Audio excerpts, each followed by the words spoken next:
Hello, everybody. Welcome to the Universal Dialect Show. This is show number 18, and the bangers just keep coming. Just to let you know, I appreciate everybody who's supported the show. My goal was really just to do one to see what it was like. After I knocked that one out the way, my next goal was 10, and then after that is 20. So I'm only two away from hitting 20. So I want to, let everybody know I appreciate the support. I have another great guest.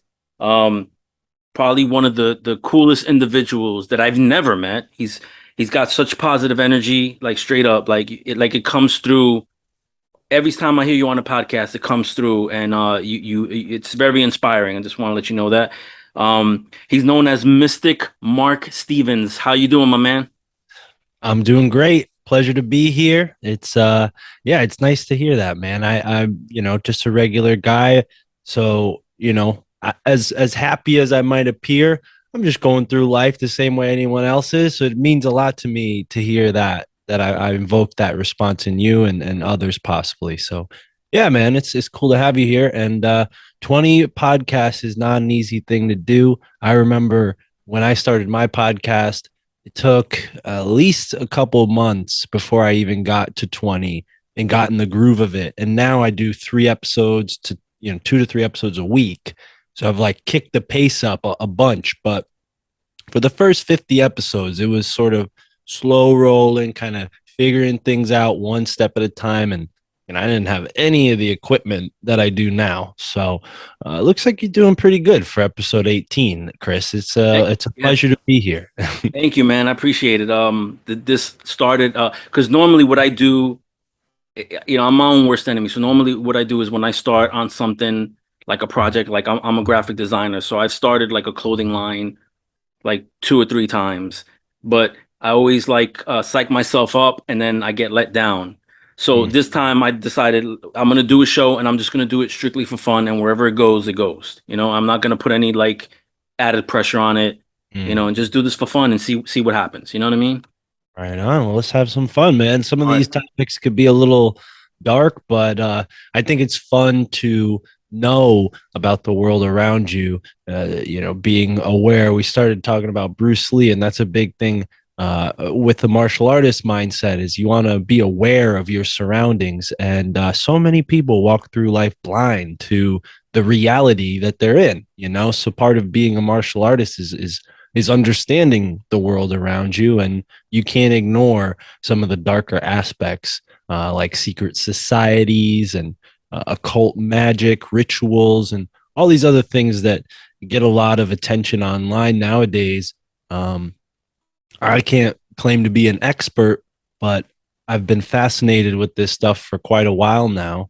And I've done my you know pondering and wondering, and now I feel like I'm at a point where I have a sort of idea of what it kind of looks like roughly, and now it's like filling in the blanks, right? That's kind of where I think I'm at now. So it's really nice of you to say that about me, and I hope I can live up to that pressure that you just put on. No, no, it's dude, there's no pressure because I know that there's other people that have said the same thing, and what I notice is that it just comes out naturally. So it's not anything that's forced. So there's no pressure there. But let everybody know that you're a researcher, you're a podcaster of a great show called My Family Thinks I'm Crazy.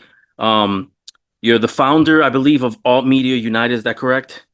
Yeah, part founder, Alex Karras, host of the Skeptico podcast, helped me out with that, and yeah, I like to call myself the founder, but he likes some credit too. So what is Alt Media United? If you can give a brief summary of that, please. Yeah, so the idea behind Alt Media United really was inspired by Sam Tripoli's podcast, "The Union of the Unwanted." Are you Uh, part of that group? Are you part of a member? No, well, I've been on the show. I've certainly been on the show. I don't think that there's a sort of like membership to that show. Oh, It's really just like if you've been on the show, you're a part of it, so to speak. cool. But, obviously working with Sam Tripoli, booking his podcast, Tinfoil Hat, I was able to get on that show probably earlier than most people. I only had like 30 episodes of my podcast out when I first went on the Union of the Unwanted. And those guys are really nice. Charlie, Ricky, Mike, they're all great dudes. And what I realized as I was podcasting with them and as I was a fan of their show, it only had gone on for 20 or so episodes, but it was about a year into into when it started. So, anyways, kind of getting caught up in the details here. The Union of the Unwanted was a great idea, but I felt like there needed to be a backbone, because you have this like concept, this great concept of bringing people from all different walks of life, people who are traditionally unwanted by the mainstream, and giving them a platform, and not just one type of thinker, a diverse amount of variety of people with different perspectives that are all under that same umbrella of not really appreciated by the mainstream. And I saw that same thing going on with podcasts, right? You have all of these great podcasts, but for the most part, none of them are in the same genre. Some of them are in news, some of them are in comedy, some of them are in society and culture. Like all of these podcasts that fit into like a truth mindset, a spiritual interest in ancient history, like all these things that you might associate with like Coast to Coast or, the conspiracy world, Alex Jones, like they don't really have a home on Apple or Spotify or any of these platforms where people engage with this content. So I thought, what if we had a website, altmediaunited.com, where there's no charge, everybody gets on for free. And because, podcasters have an audience already, it's going to generate interest in the other podcasts that are on there because people are like, yeah, I love this show, but I listen to all the episodes. I want to hear more stuff. So this is a cool sort of mixing ground, melting pot, so to speak, of different genres in the same sort of subculture of podcasting. And we like to help podcasters on the back end with like tech stuff, and we're big supporters of the podcasting 2.0 movement that Adam Curry started to sort of break podcasting free from Apple's control. Prior to Adam Curry's podcast 2.0, Apple had like an index that held all of the podcasts. So when Jones got censored, they were able to just take his podcast and eliminate it from the index, which affects other podcast apps, right? If I'm using some little podcast app that takes their list from Apple's index, well, then, it seems like Apple has an unfair control there. So ever since Adam Curry did this, it sort of changed the game with podcasting and gave us a sort of area on the internet where free speech could be protected. And I quickly realized like, whoa, a lot of people don't even know this. Let's start talking about this. Let's start generating interest in this. And, I've helped a bunch of people start a podcast, which is great. I've helped people, figure out a strategy for a podcast that they had going and maybe they were going to give up on it. And then they had a resurgence because now they're a part of this community. They're making new friends, different podcasters. And I'm sure you realize this. It's cool to podcast with other podcasters because you have stuff in common. You're going through the same thing. You're interested in the same stuff for the most part, and you have a similar goal. So Alt Media United really is just a community. We don't want to exclude anybody. We like everybody to play nice with each other and help each other because a rising tide raises all ships. So that's kind of the ethos with Alt Media United. What we actually do is very simple. It's just a website, and the relationship that I have with each individual podcaster, it's up to them, what they want to, where they want to go. They could come to me for help. They could never talk to me. It's not a big deal. Some podcasters haven't. I make them a page on our website and never hear from them again, which is totally fine. As long as they're getting a benefit from being on the site, we're happy to have them. Right. So yeah, so the way I see it when you were talking about like Alex Jones and the stuff getting pulled is very similar to like an artist not owning his masters and then, the record company does whatever they want with it. Whereas a lot of independent artists, they're smart. They're like, no, I'm gonna own my masters, and then they can just do whatever they want with it. Right. Right. And it also sounds like alt media is a place where you have a smorgasbord of people, you bounce ideas off of each other, but the main thing is respect. Right. Right. Yeah. You'd be surprised how quickly we had to sort of implement those sorts of rules. But you get a bunch of people together and they start bumping heads, and Right. Nothing but love to anyone Right. who's been a part of Alt Media United and since left. But for the most part, we have like 90% of people who have joined have remained a part of it because they see the benefit. And we only have like 100 or so podcasts on the website, and we're sort of growing. I'd be happy to have your podcast on. And yeah, it's about time that we legitimize this type of thing. I mean, Alex Jones, for worse or for better, he kind of gives a certain reputation to this type of content, and I feel like Alt Media United is is sort of neutral in the sense that we're not like interested in anybody's opinions. If you're talking about the truth and you care about the truth, we'll put your podcast on our site, right? That's pretty much the gist of it, because that's what I want. I want to be able to go out and find new podcasts and not spend like an hour looking for a cool new podcast. Just go to one place and find it all. Right. That's awesome. That's awesome. All right, man. So listen, not a lot of people know who you are. I know who you are. I've been following you for a while, but not a lot of people know who you are. Can you just give us an and spare no details, just the origin story of how you obtained all this knowledge? Like what got you started on this path? Hmm. Yeah, I've always been a book nerd type. Nothing wrong Like, with that. Nothing wrong with that. oh no, I'm not ashamed of it. I'm not ashamed of it. For a while, it wasn't like how I opened describing myself, but here it seems to fit. I really just feel like I've always been interested in learning, and school never felt like the appropriate place for that. There were some cases where I had classes that I learned things, but for the most part, like it was very rare to have that kind of experience at school. And then I started just using the internet at a young age, which opened me up to a whole bunch of information that probably wouldn't have been available. And that mixed with like going to the library and just like having an outlet of reading. And like I remember my grandparents would take me to like the bookstore. So it was always in my part of my life to like learn, and learn independently of school. I wasn't somebody who rejected learning because of school. I rejected the learning they were giving us at school, and I sought out, learning about things that I did care about, which, you know, as I got older, didn't really amount to much because I dropped out of college and realized like, okay, I got to work. I got to, find jobs where, I'm not like totally hating my life. So I went for a delivery driver job, and that ended up being a blast because I could, smoke all the weed I wanted at work, and I could read books in between deliveries. And I had a funny boss who would always sort of like tell me like, "Oh, Mark, stop smoking weeds." Like, he was like cool, but he was also kind of like a strict like dad figure in a way.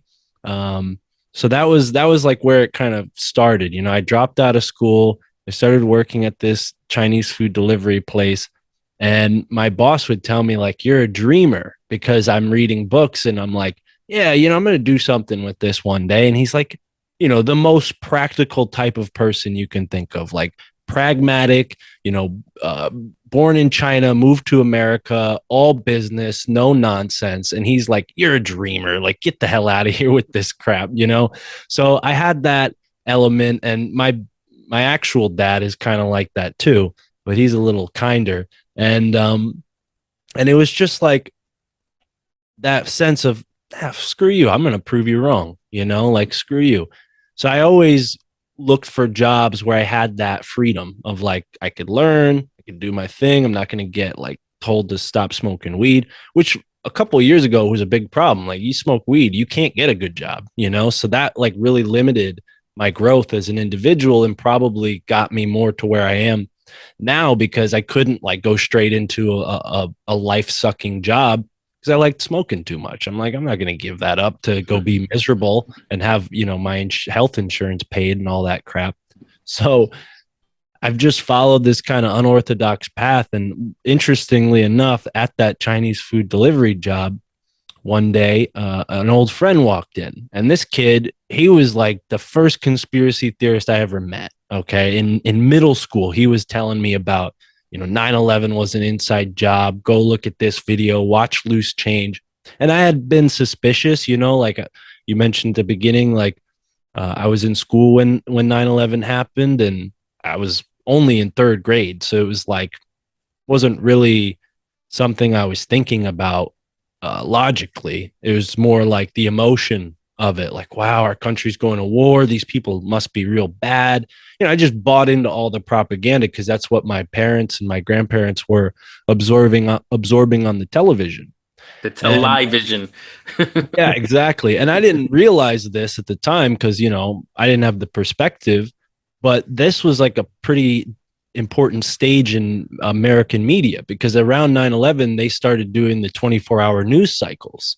And I remember just like being really like turned off by the news, but then at the same time interested. Like I knew there was a catch, but I was interested in learning like what the hell's going on, but it never made me feel comfortable. Like a lot of people are comfortable from the news, like they feel like they're in the know and whatnot. I never felt like that. I always felt like, all right, there's something more. I got to dig deeper here. And back to my friend Mikey, who told me about this loose change thing in like middle school. He comes into this Chinese food delivery restaurant that I was working at. He didn't know I worked there. He just like walked in, recognized me. He was like, "What's up, Mark? How you been? You working here now?" And I told him I dropped out of school, and he said, "Oh, you should come and join this fraternity that I'm in." I'm like, "Fraternity? Why would I join your fraternity? Like, I don't even go to your school." He's like, "I don't go to school either." I'm like, "Hold on, you're in a fraternity, you don't go to school, you know?" And at that age, I'm like, hell yeah, like I want to party at college. Like I didn't get a chance to do that. I went to a community college. They didn't have parties, it was basically like high school all over again. So partly why I dropped out. It just was so boring. So it kind of interested me. And I had other friends who had been a part of this fraternity who had like asked me to come and be a part of it. One of my best friends actually was a part of it. And I drove him there, and I remember driving him there to drop off this mattress. And I'm like, "You live in this filthy place? Like, why would you, like this sucks. Like, why would you want to hang out here?" And then a couple years later, my buddy Mikey comes and he's like, "Yeah, you should come check it out. It's a lot of fun." So I go and I find this like place of like degenerates, like Animal House, and they send me a text like, "Do you want to enter the rabbit hole? Like you will never come back the same." Like, this whole like initiation thing that they do to the pledges, right? And I can't, like, out of respect for my former brothers, I don't want to reveal any of the like the pageantry of the fraternity. It's all Right. just like games and initiation, like, it's the psychology of joining a group, right? I started to understand that a little better through my experience with the fraternity. But the reason I bring that up is the fraternity offered a place where I could interact with a bunch of people my age, so I didn't become like a loner, because I was sort of drifting into like lonertude, like just being a total Like loner. solitude. Yeah. Well, yeah, because the driving job was weird hours. So I couldn't like hang out. If you're a Chinese delivery guy, like you're not hanging out with your friends who No. are going out on Friday night because you're working that shift. If you want to make money, you got to work that shift. So this was a good like flip for me. My car had just broken down, so the Chinese food job was over. So I started living at this fraternity, and I got a job pretty quickly because one of the brothers, was a manager at like a sort of like a door to door sales type gig. So Right. he hired me there, and it was just amazing. Like, wow, like the first experience of like following your intuition and it actually working out. Because not only did I get a job pretty quickly after being in a rut, like losing my vehicle, I find a place to live that's not my dad's house, and I Right. also have like all these interesting people around. So, I get into smoking weed more and doing psychedelics and all the things that young people do together. But what's interesting about this fraternity is they had a sort of like weird history themselves. Like they started as an official fraternity at this college, and then there was a sort of fraternity rivalry. Another fraternity didn't like how much fun they were having, so they got them Mark, banned from the college. what college was this? Can you tell me what college, or is it? Yeah, it's fine. It's in Connecticut, Southern Connecticut University. So Okay. this, Okay. this would be like near Yale, but not Yale, right? A different Right. college. And they had a weird sort of history, like I said, where they were once a proper fraternity, and then kind of their reputation was smeared, and they had to go underground. And that when you go underground as a fraternity, the hijinks only heighten. Like they're doing Right. crazier stuff now because there's like nobody keeping eyes on them. So they would get into like certain things like stealing from other fraternities. And one of the things that Skull and Bones, which we'll talk about a little later on, they're most famous for crooking, right? This is like one of the things that the Skull and Bones boys do when they're part of this fraternity at Yale. They crook. That's like the term for it, the slang for it. And the idea is you go and you steal a trophy, something like important. They stop doing like real crimes, and now they steal like Hmm. license plates and like flags and like things Right. that people aren't going to get arrested for. So we stole, not me personally, but the fraternity stole a Jolly Roger flag from the Skull and Bones fraternity house, which is a separate building from the tomb. The tomb is like where they have their meetings and whatnot, but they live in the Bonesmen live in their own sort of fraternal house somewhere on Yale campus. So the fraternity that I just so happened to join, because my buddies were a part of it, has this like weird connection with Skull and Bones.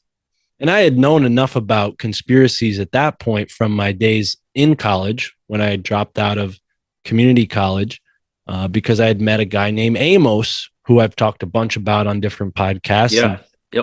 Yep. he told me about the Geronimo saga and how his skull was robbed from his grave, Stolen.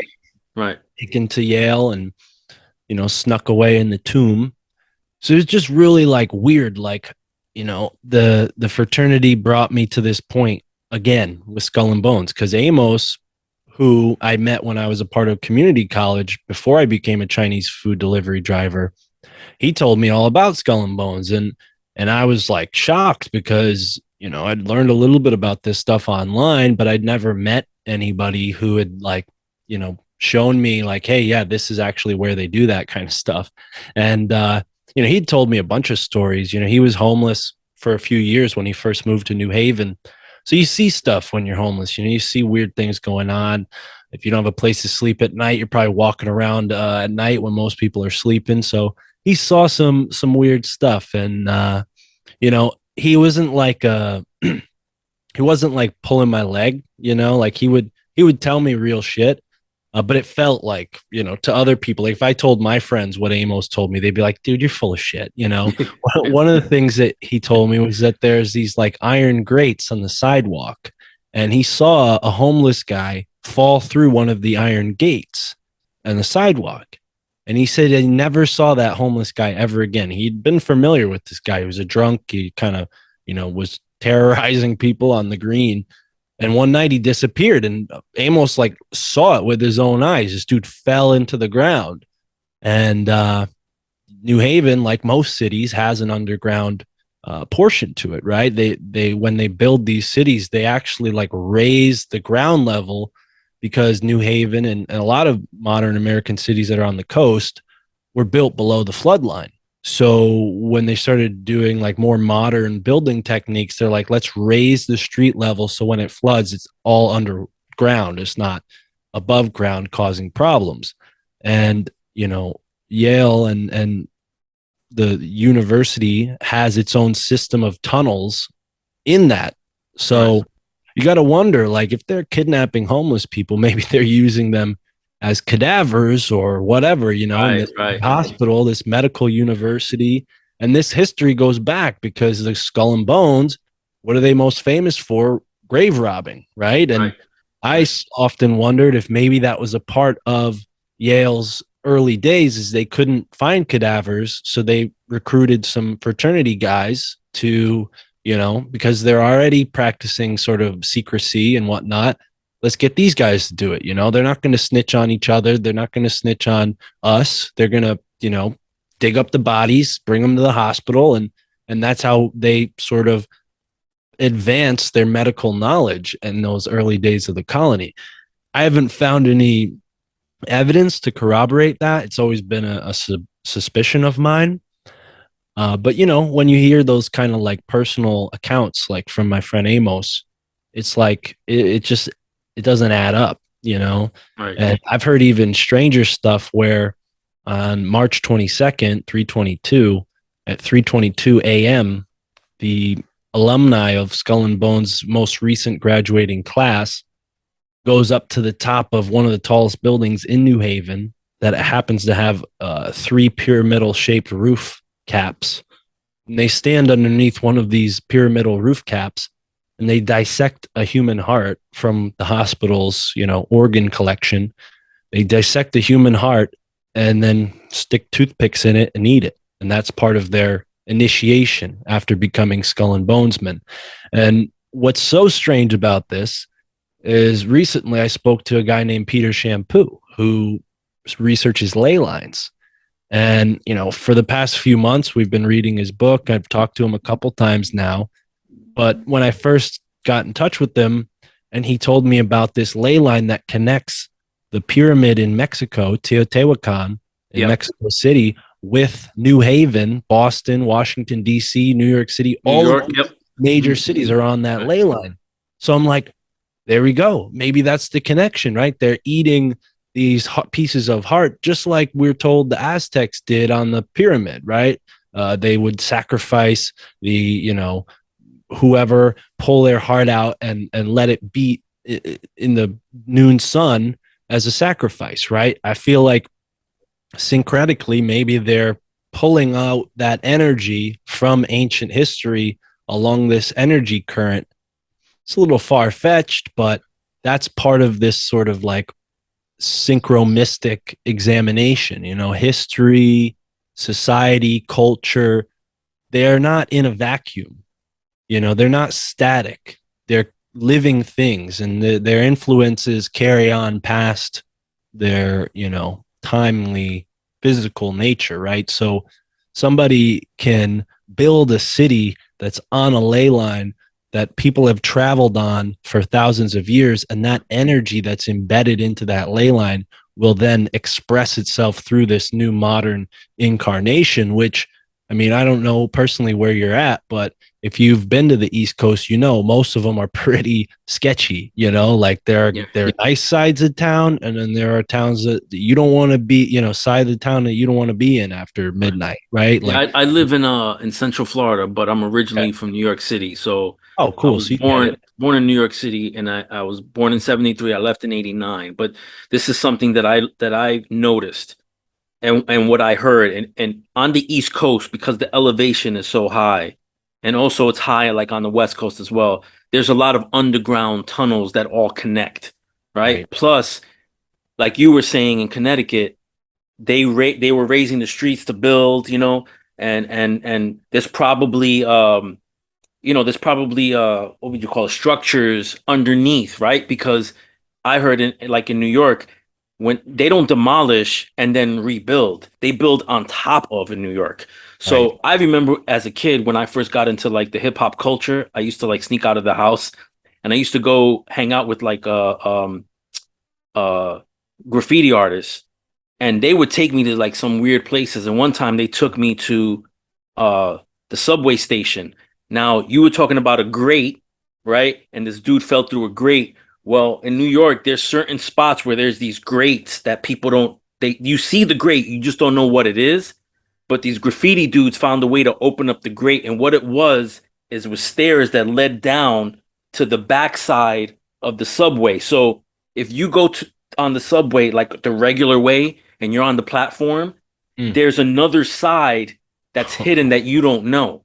Wow. And so this grate, when you opened it, it led down. And then, so, okay, so the deal with, and I don't want to take, because I don't want it to be about me. I want it to be about you and what you're talking about. But in the hip hop culture and graffiti, the goal was to get up, meaning to have as many tags and pieces and to go what they call all city.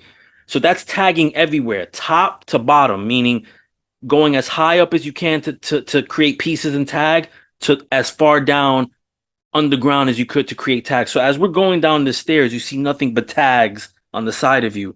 So this one dude took us to this. deep area. I want to say we were at least 3, 4 stories down below the subway station. And we ran into another subway station. It had to have been at least 50, 60 years old. And this is in the 80s. And so we went into this room. We found like these lockers and everything. And we started opening them up. And you can see newspapers from like the 30s, the 40s, like old like baseball cards that were, that were, destroyed because, weathering and everything. Hmm. And we had some weird, supernatural, paranormal thing that happened down there. But I'm just adding to what you're saying. Like Yeah, there are tunnels down under, especially on the East Coast, where they all connect, and who knows who's accessing that and what they're doing down there. no doubt. Yeah, no, I appreciate you sharing that. I know a little bit about graffiti culture. There's a couple like rundown warehouses in my neighborhood that Right, like famous graffiti artists will hit because it's on the Metro North train station, like railroad. So, like, if you're riding on the train, you see some of the best tags right, around because those guys know, like, okay, all eyes on this side of the road of the tracks. Like, let's blow it up here. right. So, yeah, I appreciate you sharing that. I don't know specifically what part of New York City, but I'm pretty sure the guys who founded Skull and Bones have like their headquarters or their like official building for their office. The trust, Manhattan, it's in Manhattan. Yeah, for it's some. sure. It has to be Manhattan. It wouldn't be like any other borough. Like the Bronx is too run down. Yeah, I lived in Queens. I lived in the Bronx and I lived in Queens. I know it's not there. Brooklyn's too bougie. Like to yeah, no disrespect. I mean, I love Brooklyn too, but it's for sure probably in Manhattan. yeah, it's on like Wall Street or in one of those Yeah, neighborhoods. But yeah, it's interesting. Like they have their roots everywhere. Like they started at Yale, but they were inspired by people in Germany, and really that's all getting a little ahead of myself. right. Uh, I explain other stuff mostly to show like this has been an interest of mine, but not like through my own doing, really. Like Right. I've just been like pushed by life towards these situations. And because of my awareness, I've been able to maybe notice things that other people who aren't into conspiracies or Right. spirituality and whatnot, maybe they wouldn't pick up on that stuff. So um, eventually I stopped being a part of that fraternity, and it was a good time, but you get too old for that kind of thing eventually. And I found a Yeah. job through my friend, another friend at the fraternity, at a bakery. And this bakery was right in New Haven, and they had me as a delivery driver and a farmer's market worker. So I would go on all these deliveries at like 3 or 4 in the morning, dropping off bread throughout Yale's campus. And at one point in my job as a delivery guy, I got access to like this whole underground side of Yale, this underneath the um, School of Business. There's a section that goes underground and then connects to like several other Yale buildings. And I just happened to like accidentally walk down the wrong hallway. I pull out my phone and I look at my GPS, which was, it just was open, like, cause I was using it in my car. I'm like, Right. holy crap, I'm underneath the ground, like the street right now. Like, you can see like with the map, I'm like, what the heck? Like I'm Yeah. underneath the like cars are above me right now. So that was sort of synchronistic. And there were a couple of different instances like that, but the most synchronistic was I had been delivering every Tuesday pastries to this economics office at Yale, and it happened to be the former home of the Bushes when the Bushes lived in New Haven. And I just so happened to be dropping off pastries on the day George H.W. Bush died. I No had no freaking way, I man. had no clue that that was his house. But I walk into this place, dropping off pastries like I did every Tuesday, and look down at the newspaper, and it says George H.W. Bush, former New Haven resident, 88 Hill House Avenue, died today. And I'm like, whoa, 88 Hill House. That's where I'm right. I'm like right there. What? That's not a coincidence, bro. Yeah, so like for at least 2 years, I'm like in George H.W. Bush's former home every day, like every Tuesday. So that kind of thing just like this was all before I started my podcast. And this was Right. all when I was like obsessively listening to podcasts. Like sometime around the bakery job, I had found podcasting. You know, it was a huge revelation for me. I'm like, whoa, this stuff exists. People are talking about it. And yeah, it just for a while it was like a thorn in my side, like, you know, oh, you got to start your podcast, you got to start your podcast. And then I met Sam Tripoli at a show. I gave him a book, the Kabbalion, the Seven Hermetic Laws. Which I And want to talk to you about if you don't mind. But yeah, I that, don't but keep mind. going. Yeah. So, you know, I just went to Sam's show as a fan. I had no intention of, you know, hanging out with him or working for him or even podcasting with him. I just wanted to give him this book, you know, like in my mind, he's like a mega star, my favorite podcast. He needs this book, right? Because he was sort of talking a lot about the simulation theory at that time. And I was like, bro, if he had the Kabbalion, he would see that it's not just a simulation theory. Like people have been talking about this stuff for thousands of years, you know, this whole idea of like fractals and as above, so below. Like these were concepts that people were talking about. And I just was like, you know, if Sam had this book, he might be able to like ground himself in that information rather than kind of like just playing with the idea and it not really finding a home. So that was really my intention, was like, give this guy this book. He's going to need it. And after the comedy show, he's like, yeah, don't give it to me now. You know, he's like, come to this club. We're going to this club. So I'm like, what? All right. You know, he doesn't want my book. All right. It's like a really small book. I'm like, bro, you Right. can put this in your pocket. But it ended Right. up being a good thing because we go to like Long Island City, which, you know, is like we were in Manhattan at the Gramercy Theater. And I got Right. to go all the way to Long Island City. And I didn't have a car. So I linked up with these guys who I was waiting in line with. I'm like, yeah, you guys want to go to that club Sam said he's going to? And they're like, hell yeah. So we all get in their car. We drive over there. I give Sam the book. I meet Eddie Bravo, who is like, Oh man, wow. he's like a tank. Like Eddie is Yeah. scary, bro. Like he was. I don't know what he looks like now, but back then it was clear he had just like he was building muscle. And I remember I like tapped him on the shoulder. I'm like, yo, Eddie. I'm like, thank you, bro. And like because of you, I started smoking weed. And he was like, nah, don't put that on me, bro. Don't put that on me. But it's true. I saw Eddie Bravo smoking a bong and doing the twister, and I'm like, shit, this guy can roll jujitsu high as fuck. I can Right. wrestle baked, you know, and weed really helped me integrate a lot of this information in a positive way. So to me, saying that to Eddie was like a really sentimental thing. I Right. get why he doesn't want that kind of reputation, he's but he's it putting was, people onto drugs, you know. yeah, but it was a funny sort of like situation. So we're at this comedy club. I give Sam the book and then I go home. And a couple of months later, I'm on Sam's Patreon and he's doing a live stream. And I'm like, hey, Sam, did you read that book yet? And he's like, are you the guy that, you know? And I'm like, yeah, that's me. So next thing I know, he has me on his show, just the Patreon show, and I talk about Skull and Bones. And I tell him, you know, the gist of what I had experienced as a just a delivery guy and someone who lived in New Haven. And yeah, he was kind of curious, and we ended up doing like a couple more shows on his Patreon. And then he started Zero. I was the third guest, and Awesome.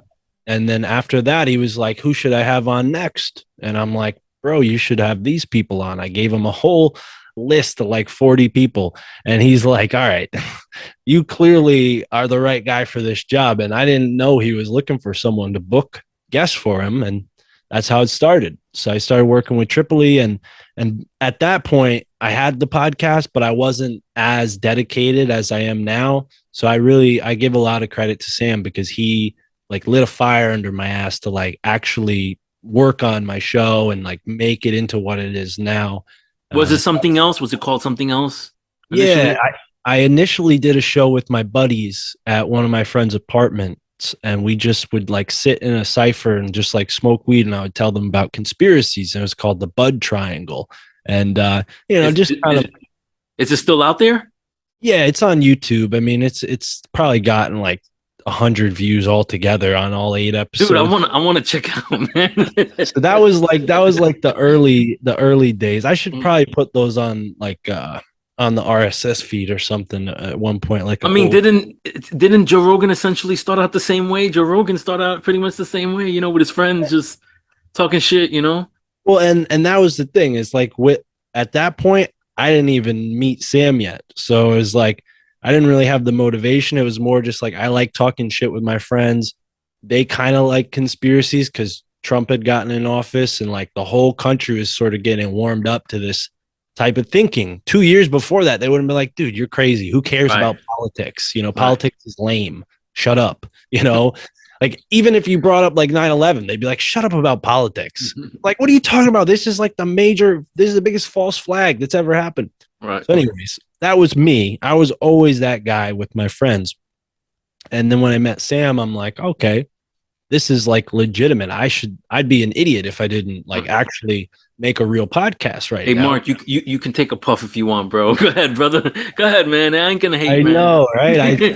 I like to light it and let Yeah. it burn a Let little it bit. sit, let it marinate.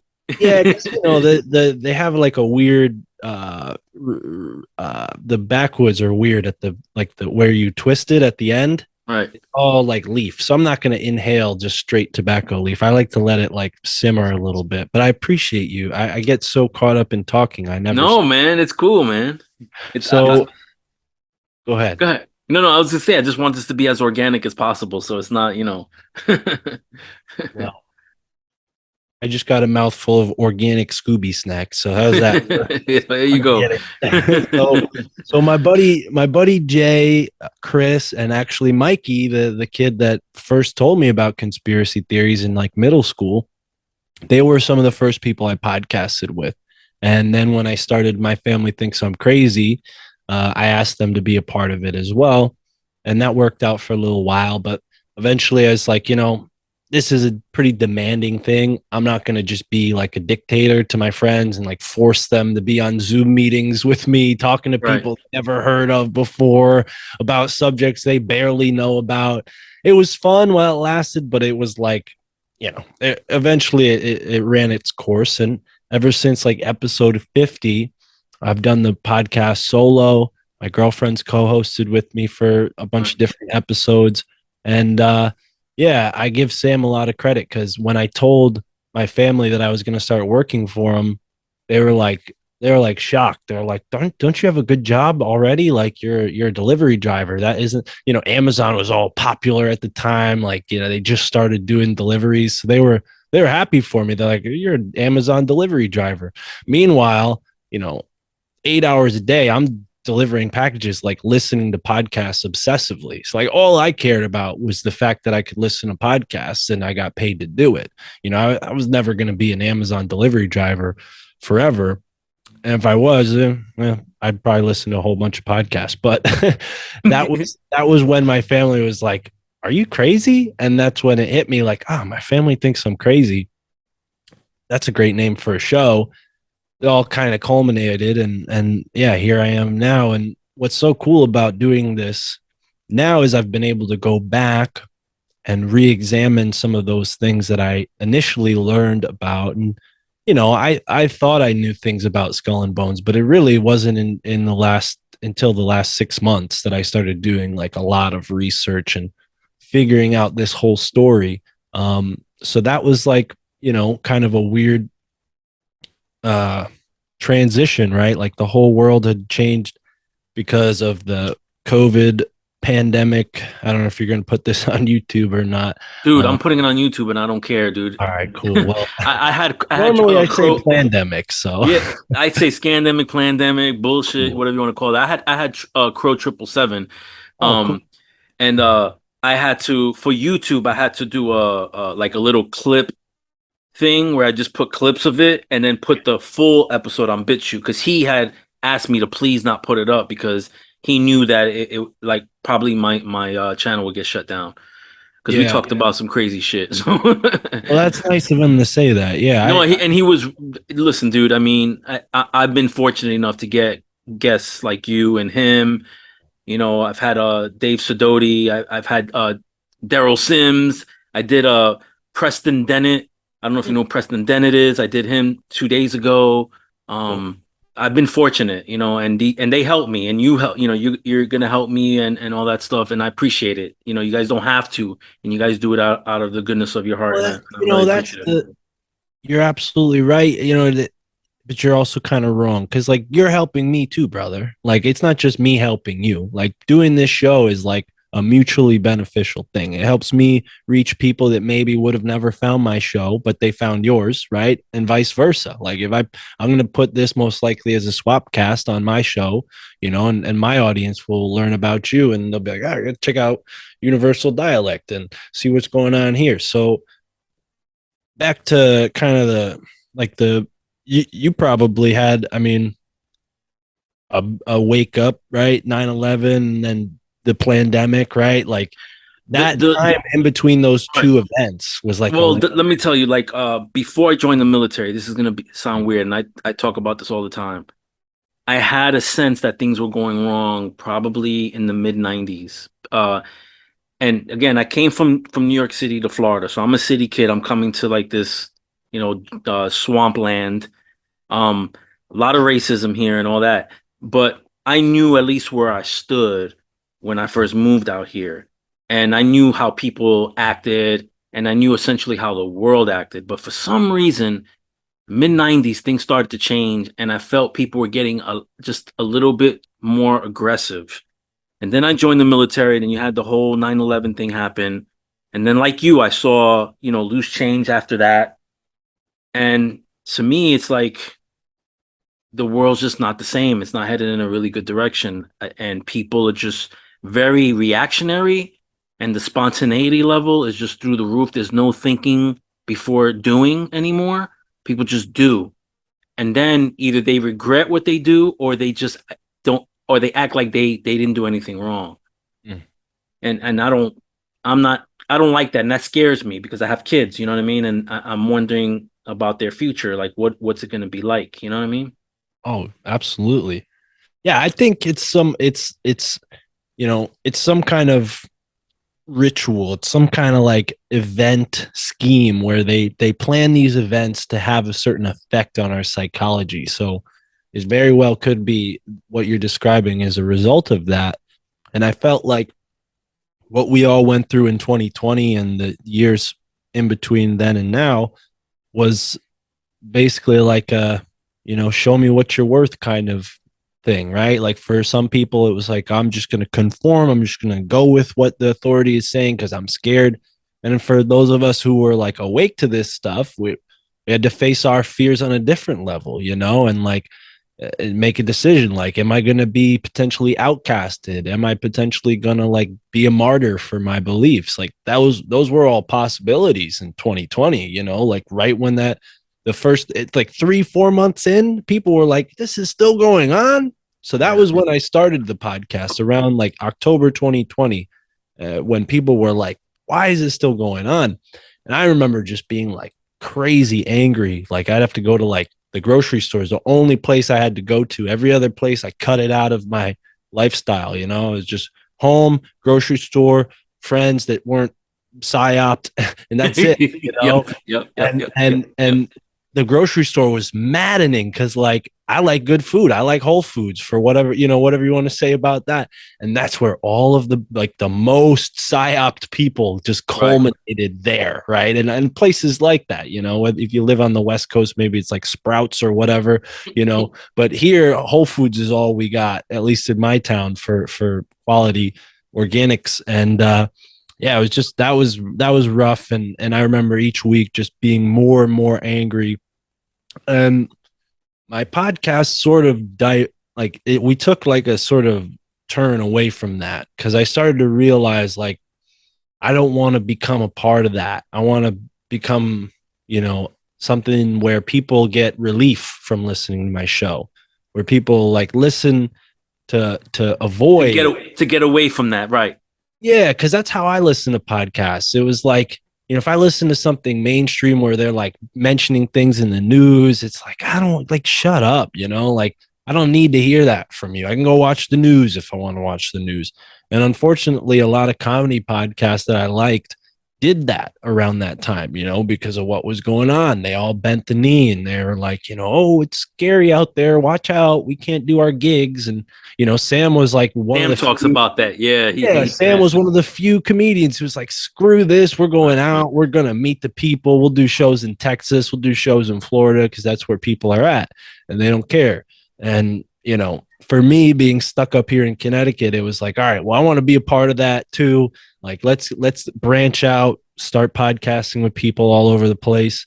And, yeah, it's been really cool since, it's given me the freedom to research things. And then it's also, when you break away from the system, this is when the synchro mysticism really starts. And, for me, I as a podcast listener, I would like get all these synchros, and everybody has their own personal synchros. And some of them are so personal, it's not even like worth sharing. It's like meant for you, only you. Can you define that for those that might not know what synchro mysticism is? Yeah. So synchro mysticism would be a sort of mindset. And maybe it's easier if I start by explaining the definition of synchro, at least how it's used by people in this sort of thought space. So a synchro is any time where something lines up, right? Where maybe there's a coincidence, what normal people would call a coincidence, that has a particular message for you, right? So let's say an example of a synchronicity. Let's say I'm listening to music and it's on shuffle, and I get a song that's like titled, The Eagle. It's a song by the Eagles, right? And then I see a bald eagle fly across the road, right? Like that would be a synchronicity, right? Kind of a bland one, not so No, specific. I know what you're saying. Yeah, I The get it. Eagles are a popular band, Right. but that's the kind of thing that would happen like over and over, and specifically with podcasts, because like a podcast is like a 2 hour to 3 hour conversation usually, and there's so many different points of information that get collected into that unique piece of time. You spend enough time in that sort of thought space, you're like noticing where things you hear about are lining up with things in your actual life, which can be weird because there's a sense of randomness. Like nobody told me to listen to these shows. I just randomly chose to listen to them, And so why is it that 2 hours later I saw that thing that connected exactly with what I listened to earlier today? That's how I got your show. Mm. My I was never on Spotify, and my wife signed up for an account, and so she said you can set up your own separate account, and so automatically right away I went and I sent for a hat, I went and I got all my shows, but then you became a recommendation, and then Right that's how I on. found you. Yeah, thank you. Yeah. I think well, I say thank you because it's always cool to learn how people found my show. And I don't hear that kind of stuff enough. So thank you. But You're welcome. but yeah, the synchros are interesting because it really is like it's a slippery thing to define. It's an emotion. You can't really define an emotion to one subjective or objective thing. But a synchronicity, you know it when you feel it, when you see it, when it happens to you. And the fact that we're talking right now, definitely a synchronicity that you found my show, right? So can I ask you a question real quick? I don't mean to cut you up. I hate having to do this, but That's right. because I have it written down. Synchromysticism, is it Yeah. connected to the law of attraction? Well, so then, yeah. So this is a good segue. Okay.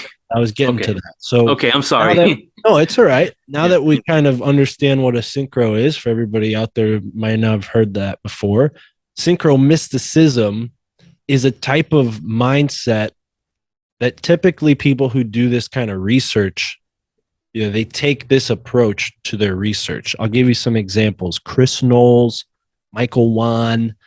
There are others that came before them. I think Jake Coetzee is one of the first like guys to use the term synchromysticism.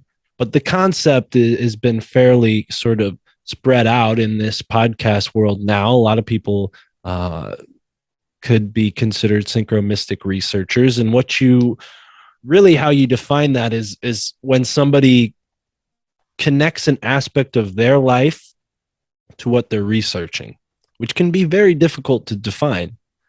But what you have to understand about synchromysticism is it's a process. It's something that happens. You start looking for this information and it just appears synchronistically. And you start connecting dots. And when you connect enough dots, you have to like sit there and say to yourself, like, was I not meant to find this? Like, this is all so just serendipitous. It's uncanny how it all lined up, and it happens over and over for different people. So that's really where it became a sort of, in my mind, an ideology, so to speak, or a methodology would probably be a better way to describe it. Synchromysticism, it's an approach to learning. It's an approach to learning that um, isn't so scientifically rigorous, right? Because I think people often think of a researcher as somebody who's like a historian, who's like forensic, and they're like digging through all these points of information. Whereas a mystic is someone who lets information flow towards them and trusts their intuition enough to respond to the correct correlations as they appear. Because there's just as much noise as there is connections, right? Noise would be things that are maybe information points that come at you that maybe don't connect to the overall arc of what your intention is. And that's probably the most important thing about synchromysticism is the intention, right? Because if your intention is to find the truth will find you. Like there's only three things in the world that will never remain hidden: the moon, the sun, and the truth, right? Like, and maybe the stars. You probably black out the stars if you're in like a light polluted city. So, but the sun, the moon, and the truth, right? That's the old phrase. And I think the truth is more than a concept. It's like an intelligence, because God is truth, and the all knowing, almighty creator, and maybe that doesn't jive with everybody. I respect everyone's spiritual beliefs. But personally, I think that consciousness comes first. Consciousness defines our reality to some degree. And within our consciousness lies every single piece of information possible. It's just that we've been entrained by our culture and our society not to access all these parts of our brain. And when you start seeking truth, you will organically and naturally find a route towards that origin.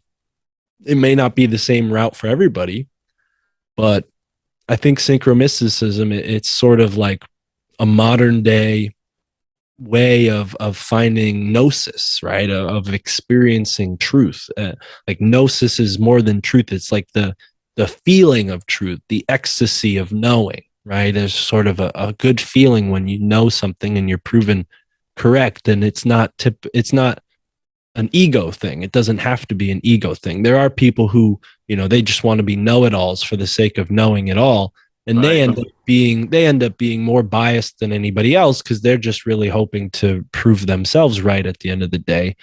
But synchromysticism is really, you have to be willing to be wrong when you go into this kind of research, and understand that sometimes those like inaccuracies are going to lead you to a more accurate understanding.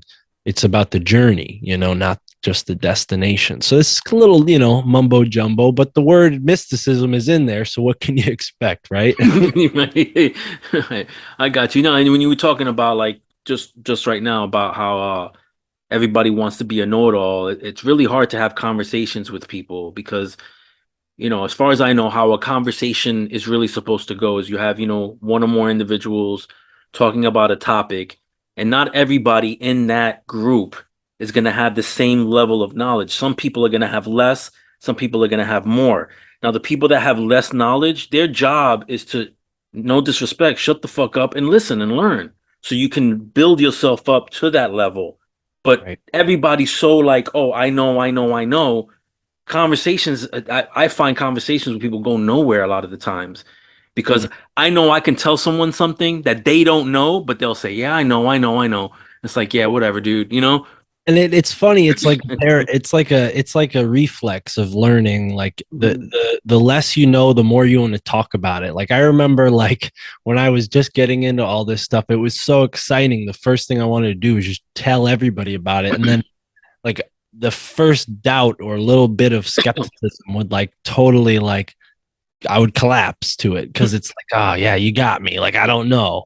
But Right, now I've realized in my age that like it's way better to let those who are seeking knowledge come to you. Don't go out and tell right, everybody. So for those like who may be like learning out there, like that's a good sign of a good teacher. If somebody is humble and maybe even has a bit of reservation as to whether or not they're willing to teach you. I think you sort of have to earn those kind of things through exactly what you just described, like being respectful, listening, and observing.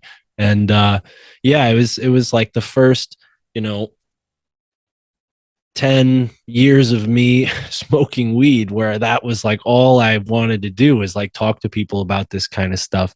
And then about 2 years ago, when I started this podcast, I had a outlet for the first time for this kind of stuff. And it shifted my interactions socially, because now instead of being like, oh, I got to validate this, like it's more like, yeah, if they like it, if they're interested in seeing whether I'm full of shit or not, they could just listen to my podcast because I've talked to somebody smarter than me who could say it better than I can, right? So that's one of the that's one of the things about like knowledge is it's demonstrative. You demonstrate it by being it. I think people who are just about ego sort of kind of get lost in like the facts and figures and trying to be impressive, and you have that on podcasting sometimes, but for the most part, like everybody I've interacted with has been super humble and kind, and all on this same objective of let's get down to the truth. And if I'm wrong and you have evidence to show, like that's cool because I'm open minded and I'll be better for it afterwards because now I know more. And I think people need to have that attitude just in general, like where we should all be supporting each other's learning. It's not a competition. I think that's like one of the things society has geared into us is like this like survival of the smartest, survival of the fittest kind of attitude. And it's like, no. Learning is a collaborative effort, like just like you said, we all come to this equation with different unique skill sets, and we're all born with the ability to do something unique, right? So why why try to homogenize it when we can just sort of have a, a diverse expression of intelligence? That's really what I'd like to see is like more people just open to the idea that secret societies run the world or that lizard people might exist, or just be open to it. You don't have to believe it, but like when somebody says it to you, don't dismiss them as a crazy person. Ask them why they think that, right. because then you'll find common ground. You'll find like, okay, they might not agree with their conclusion that lizard people run the world, but I understand why you might think that because I have struggles in my life too. And I think that's where we're at. We're being oppressed psychologically, spiritually, and physically. We're being oppressed on all fronts, and they can't keep that up. It's about time that something gives, and I think that's what we're seeing now. I'm not like a new age guru who's going to tell you that we're all in some great awakening and come follow me and smell my dung. I'm not into that, but I definitely think that that's really why podcasts are becoming so popular, is because this is the most authentic form of entertainment. We might not be right, but just the fact that we're speaking from our hearts and we're honestly like sharing things that come from whatever is going on in our lives, like people like that. You can't fake that. As much money as you put into Oprah Winfrey, like she stopped being authentic a long time ago. You know what I mean? Like, sure, she's a billionaire, and I give you, I don't mean to pick on Oprah. There are other examples, but this whole mainstream media talking head, like those people are so fake. It's all collapsing now with the internet. So I'm really grateful to be, in a position where people are like, oh yeah, come on my show and talk about this stuff, because 5 years ago, people are like, shut up, no one cares. Go back and read your books, you nerd. But yeah, Skull and Bones, I think, has contributed to get back to like the topic. Yeah. I think they've contributed to that situation in a way because if you go and look at what they did to the education system, they went and standardized a type of learning that basically dumbed people down. Prior to this education reform, children were able to read full sentences, paragraphs by the age of 7. Now Dude, they're like, now they're like still learning like sentences at that right. age, like putting Before, sentences together. before, before I'm, because I'm working a regular 9 to 5 now. Like I work in an office type space, but I've only been there 8 months. But for 4 years, I worked in the elementary school. So I saw firsthand how they're destroying, how the education system is destroyed, Yeah. and what we're putting out there for the future. I've seen it firsthand, and this is Yeah. pre-COVID and during COVID. So what Well, you're and saying is not bullshit. You know what I mean? yeah, and people see it now, especially with the politicization of their schools, and that's more blatant than what they've done for like hundreds of years. But the oldest form of this dumbing down, I think, happened at least in America. The oldest form was like around the late 1800s. They started taking the style of learning that was invented for deaf, dumb, and blind children and standardizing that. So everybody started with that level of education, which if you haven't if you haven't seen deaf, dumb, and blind like educational tools back then, it looks exactly like children books look today, where like you have like a letter with a picture and like one word, and it's all very simple and boiled down, and it's meant to retard, not to use that word offensively. It's meant to slow down the mind. Well, I mean, retard is an actual word. I mean, Right, right. but I know people. I know why you're saying it because people Yeah. will say, but it's a word. I mean, we should be allowed to use it. Right, right. In the right Right. context. Well, and that's the thing, is it does get into tricky territory because you have families out there who raise children who have developmental disorders, and I've gotten a lot of flack from this in my personal life for being honest with family members about what I've learned and told them like, hey, your child is only getting, worse because of the situation that you think is helping them. We're talking about modern medicine. We're talking about the electrical currents that we're all surrounded by. These are all contributing to very serious birth defects and just general health defects throughout the life of anybody, not just people who are born with a certain thing. So I would argue that maybe 500 years ago we had less of this stuff. I think there's like this misconception that 500 years ago was the dark ages and they were all like shoveling poop out of their front window and like nobody had like showers. Like it's just, some of that is true, but I think for the most part, like people were a lot smarter. Children were a lot smarter. Like my grandfather dropped out of school in the 4th grade and immediately got a job, worked the rest of his life, had a great life for himself. He didn't need to go and spend 12 years at school to do that. And he worked on a farm as a kid, and all that kind of stuff you do when you're in a rural area. And I've spoken to some pretty brilliant people who have come from that same type of background. One example is George Wiseman, the inventor of Brown's gas, Brown's and gas. Yep. yeah, he He was was on just Sam's show. Yeah. yeah, he's like that, a guy who grew up on a farm, teaching himself how to do stuff. And, one thing leads to another. And that's the potential that we all have as human beings when we're given the right resources. Like we were saying before, everybody's sort of designed or unique in their own way, uh, with certain abilities, maybe like built into their, you know, destiny. I don't believe in predestiny, but I think as a person who's like really tall and skinny, like my dad cast a certain lot for me when he had me because I'm gonna kind of look like him. So now I got to deal with every time I go out in public, people are like, "Oh, do you play basketball?" Like that could have been a good route for me, right? If I went and stayed on the basketball court How all tall are day. you? I'm 6'8", so Holy shit, so I man. could have Golly. hustled and been a basketball player, but I was never coordinated enough to Dude, you pull don't even have to that be coordinated. You could just be on the bench and make a couple of $1 million, bro. off. I know, right? Well, it's too late, but It's all right, man. that's the thing though, is like as a very tall person, I have that experience of like clearly society sees me as a certain archetype. Like when Right. I go out in public, they're like, "Oh, this guy must be an athlete." I'm not, I do have some athletic ability now, but when I was You're a growing martial artist. yeah, when I was growing up, that wasn't like in my mind, like, Right. oh, I'm gonna go and play sports. And it just never appealed to me. So I think like given the right atmosphere. Hello, hello, hello. Oh, hope you didn't get cut off. You there, Mark? Hello, hello. Am I still there?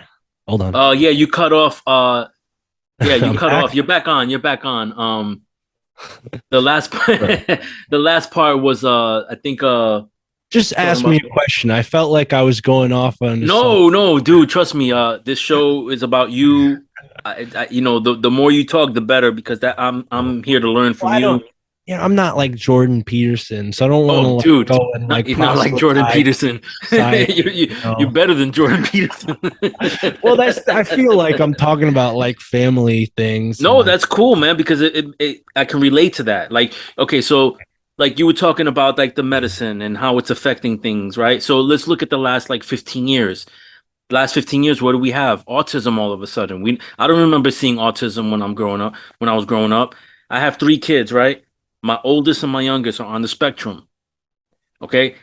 I feel like if I was, in the 50s, 40s and I had kids, I don't think any of my kids would have had autism. You know what I mean? But well, and I think part of that is the definitions have changed. Like I was born like right before they started diagnosing kids like that. Like I think my generation, they had sort of rolled it out a little bit. I remember some of my classmates having scripts and I was very confused by that. Like, why you're so young, you don't need that. Your brain's like not finished yet. What are you talking about? You need some kind of medicine. So I think they've just like tried to, it's more insidious than like, oh yeah, people are just like, born a certain way now. I think they might have defined those psychological aspects as maybe deficient when they're not. Like, I feel like, for example, like attention deficit disorder, this is something that's a result of kids being entrained, like they don't want to put their attention on this boring stuff. If you gave them things they were interested in to learn about, that attention would be a benefit because they have more energy than the average kid. They're trying to like slow them down, make them docile so they can absorb this mandated information. right. I think that it's very tricky, and I don't have kids, so I respect, you being honest with me about that and telling me about your kids. And, as someone who doesn't have kids, it's a little like, I don't want to come off as like preachy because what do I No, know no, no, about no, not at all, raising man. raising a kid? But, Yeah. I have a lot of cousins and they all have kids. So I've been around, You know. yeah, I've seen it happen. So, that's my personal thoughts on that. And I'm somebody who was like that in school. Like the teachers didn't like me. I was not a good student, but I was smart. Neither Like neither was I. I was smart like in the things I was interested in, which did not align with school, right? So the Right. teachers thought I was a problem, but I thought I was pretty smart, which You probably just didn't belong. That's all right, it was. It wasn't right. the right environment. Well, and you look at like the types of educations that the elite have for their children, and they're given all these options. Oh, you want to learn about music? Spend 3 years learning about music. Oh, you want to learn how to paint? Spend the rest of your time painting. Like that's the type of education they give to the wealthy. And they don't have those kind of problems for the most part, outside of maybe the inbreeding that the royals do.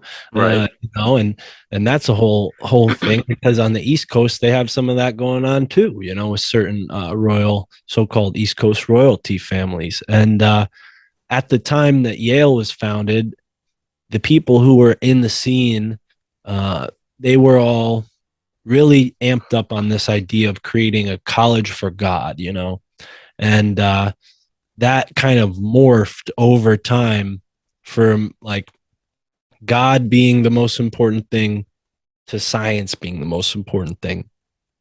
And what never changed was the elitism, right? It used to be God for the elite. Now it's science for the elite. You know, it's the motivation has always remained. And they started as sort of like the one of the wealthier colonies, one of the wealthier colleges. Harvard sort of put all they had to help get this school started, and it makes you wonder, you know, now seeing for the most part, like these kids are just like complete inept, you know, like they're like petting zoo animals compared to wild animals. Like they're just like sitting there like, feed me, you know, whereas like a wild animal can go out and like provide for itself, you know, like they've sort of like they've created this situation where humans are like domesticated, you know, and only the select few amongst that can rise to the top and be the shepherd of the rest of them. I think Yale is one of those places where they recruit shepherds. They have a lot of sheep that go to that Right. school. You know, it's a lot of sheep. Can I But ask you a question real quick? go ahead. Are all the Ivy schools connected with Yale, like Brown? Like Well, they all do the same things? yeah, it's interesting. So the Ivy League schools, I don't think William and Mary is considered an Ivy League school, but the first college in the United States was William and Mary, and that was more of like a British thing, right? The British were more a part of that. So I don't think they're considered Ivy League, but they're technically the oldest school. Harvard's second and Yale is third. And from Harvard and Yale, you have all the other Ivy Leagues because the people who graduated from Harvard founded Yale. And then the Right. people who graduated from Harvard and Yale then go on to found all these other Ivy League schools. So they're absolutely connected. If you look into like the founders of each one of the Ivy League schools, there's like a 99% chance that they were an alumni from another Ivy League school.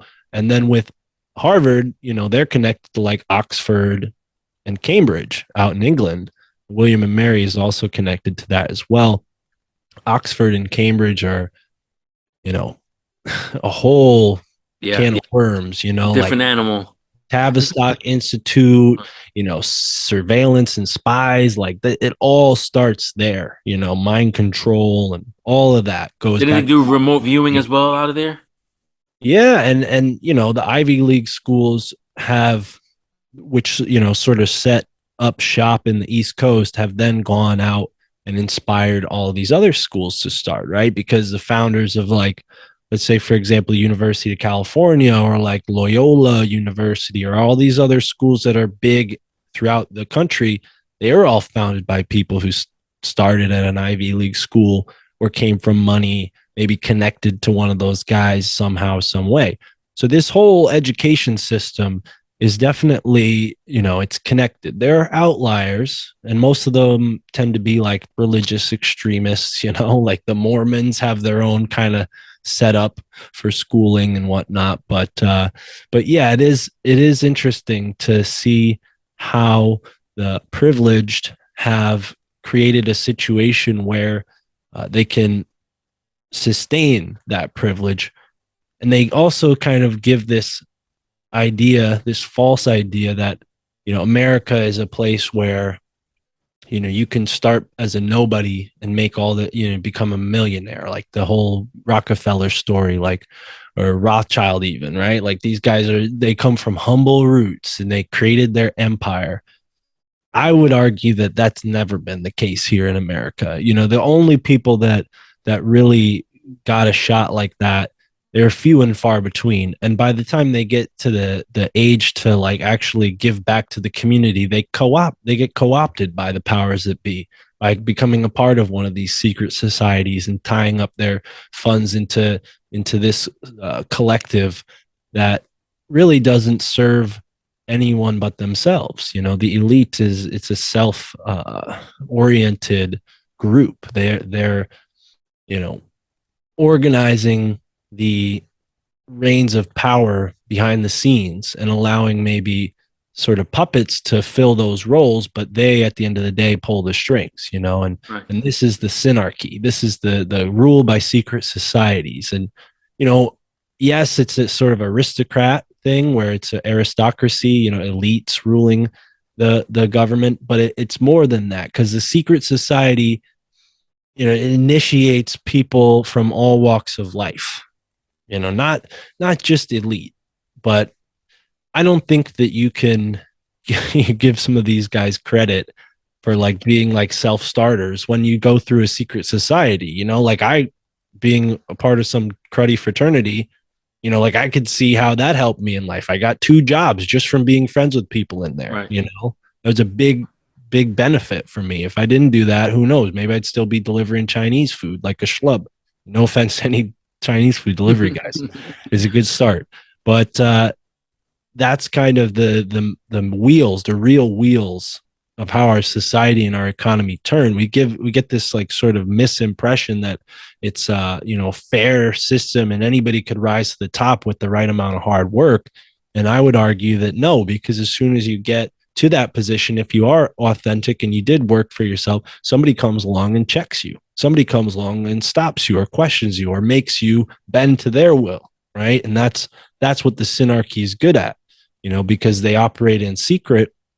They can threaten people and make them disappear, so to speak. And they have, actual cities across the United States that are completely corrupted by certain groups. And I think that's the deceptive thing about these secret societies is we get the impression that they're like individual groups of people when really you have like this like overlap, where you have a group at the top that has its agents in every single group. So it Right. seems like, oh, there's Their hand is in the cookie jar, like in yeah, multiple cookie jars. absolutely. It's like, it's the same thing with the mafia. The mafia has its connections in all sorts of different criminal groups that aren't considered the mafia. And, they work with all those people and maybe even they run some of those groups behind the scenes and it doesn't seem like it. Maybe you might not expect that like the, Crips or the Bloods are in bed with the mafia, right? They Right. seem separate groups when in actuality, there's a lot of overlap in those underground networks. And I think secret societies actually work in the same way because secret societies preempted all of these criminal networks. I mean, really, just a criminal gang is just a secret society that chooses to not go with the system of control, and they're deemed criminals. And then there's also the thought that maybe these secret societies run some of those gangs and criminal outfits as well. I mean, that's entirely possible. All right. So can we shift gears here a little bit? Yeah, yeah. All right, because I wanted to get into cannabis, right? So my wife and I, we occasionally smoke. Maybe we should smoke more often. But I'm grateful that I live in the house that I live in. We own the house, but it's not conducive for us to because we don't have like our own area to do it in. You know what I mean? And I feel like if I smoked more, it would open up my mind to more because I'm a very creative guy. I'm a graphic artist, and things along those lines. And I have been high while creating, and it's done wonders for me. But there's misconceptions, right? That cannabis is like this party drug. Oh, this party, blah blah blah. But they don't realize it's has medicinal purposes, and it's also it's a useful tool, right? Yeah. Um, can you get into that? And also like the fact that they're legalizing it now kind of bothers me because it's almost like it's too good to be true that maybe that some of the weed out there isn't like the real weed, Mm, because right. it's available to everybody. Can you get Yeah. into that a little bit? Yeah, no, cool, man. Yeah, absolutely. I like I said earlier, I've been smoking for like 10 years now, about a decade or more. Maybe actually, yeah, like 12 years. I started when I was 16 and I didn't really get into like daily smoking until maybe like 18 when I could afford to smoke every day. Right. But I personally, for whatever reason, it was like a magnetic thing. Like as soon as I smoked, I was like, this is for me, and I don't think that's true for everybody. But back then it was all underground. It was all black market stuff. And the thing about weed is like nobody is making a killing if they're killing their business. They're killing their customers, right? So, back then the best weed was the best weed. Like that sold for more money, and that was what people were into, is like who had the best weed. Now drug culture is kind of like people are always scared of things being laced, right? Well, with weed, it's like there's no incentive for a drug dealer to lace you unless he's some kind of degenerate that's selling other drugs. You know, there's no reason to worry about that. So is this really cool atmosphere that I grew up into of like knowing the right guy, finding out who grew the best stuff or who had the best connect. And that was kind of like the culture, right? Like you find who had the best stuff, and you could tell when you open up a bag, like it just hits you. Like, Hits you, right? Right. and now with the weed that I get, it's not like that anymore, you know? And I don't know if maybe my dealers are now buying from like the government, or they're buying from like big grows that are using like corporate methods or something.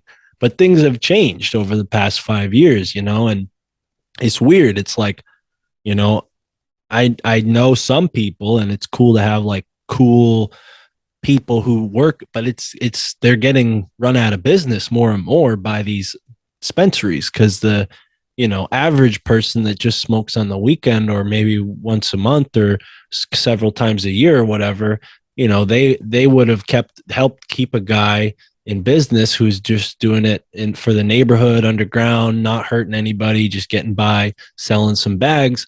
Now those guys are gonna maybe go out of business, so to speak. Personally, I think not too worried about that. I think there's always going to be a black market for cannabis. But what bothers me is that now some of the cruddy dispensary weed is getting into the black market, which is just like, it's like not cured correctly. So it doesn't smell the right way it should. And then it's also like really dry and crumbles up in your fingers like to dust, which is not what it should Right. do. It should be Should like be sticky. moist. Yeah, it should be Yeah. sticky. It should be still like a plant, not like a powder. Right. And so, I don't know if it's just the way things are on the East Coast, because when I went to Colorado in the summer of 2016, the dispensary bud there was incredible. It was some of the best weed I've ever smoked. So clearly in the West Coast, like things happened first where people were like grassroots about it. They cared about the plant and they got into the industry first. Here on the East Coast, they stopped everybody who was in the underground from becoming mainstream. So you have like literally MIT starting a dispensary, and they're not calling it like OG Kush or like sour diesel. They're calling it like asputinus, like, naming it like Latin crap, like to make it seem like pharmaceuticals.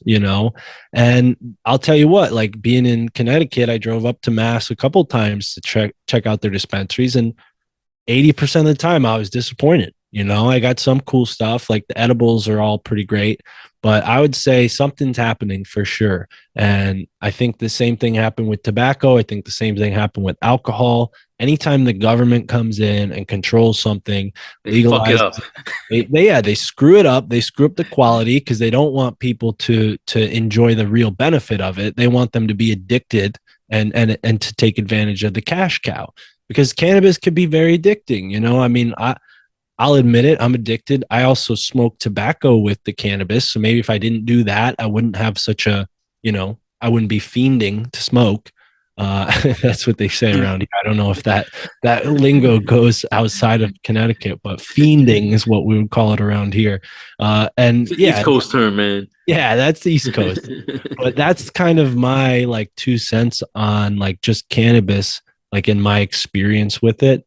I would like say like, scientifically speaking, we're talking about GMOs being used now, which is terrible. I don't think anybody would have ever like underground used like a GMO weed, but these big dispensaries, they're like trying to modify stuff and make the plants like super plants. And I just think anytime you do that, you're messing with nature. You're messing with like the perfect recipe that nature like just naturally creates. So cannabis, for people listening who've never smoked it, like don't let me recommend it to you, but I would say for me, it washed away a lot of like the propaganda that I had experienced growing up, a lot of the like entrainment and like programming, that kind of stuff. And it allowed me to see the world with fresh eyes and really start to build my own philosophy from there. So I don't think that's true for everybody. You know, that some of my buddies that I smoked with, like that definitely did not happen for them. You know, Right. they went on and did other stuff. And if I talk to them about that, they're like, cool, man. You know, like it's just two different worlds. So I think it has a different effect on everybody. But what's interesting is it does exactly what you intend it to do in a sort of interesting way. Like I noticed this with people who got really paranoid from smoking weed. Like they had built up all these expectations around it, or maybe because it was illegal at the time, they were scared of being high or getting caught. So they would smoke and they would instantly be super paranoid. And then that would be the person that you would like hear at a party who's like, nah, I don't smoke. I get too paranoid, you know? And I would say to people, if I had the opportunity who, you know, shared that opinion with me, I'd say, you know, maybe you should try smoking in this like a safe, comfortable spot where you know nobody's going to bother you. You know, party's probably not the best place to smoke Right. for the first time. You know, like try it like, you know, in the comfort of your own home where you know you're not going to be disturbed. You could go and, you know, chill out in bed, take a shower, eat some food, you know, everything's at your disposal for the most part, hopefully, you know, if your life's together. So I would say, yeah, that would be my like recommendation, because there is a lot of like psychological things that can happen if you're not ready for it. But that's how we grow in life, you know, through trauma, through sort of like you break a bone and it grows back stronger. Like that's the mentality. It might not be scientifically sound, but that's the mentality that I've grown to appreciate as a martial artist, of like, you know, work hard and push yourself. I think cannabis can kind of show you where you need to push yourself mentally or even spiritually if you allow it to go that far. It can help you see where you're going wrong in life. For me, if I like wake up and like leave the house, like driving my car, I'm like road rage and I'll like beat my horn at somebody. And then I go home and I smoke. And I'm like, damn, why was I so road rage on the, like, why was I acting like that? You know, for me, it's always very reflective. It makes me think like really deeply about like what I'm doing.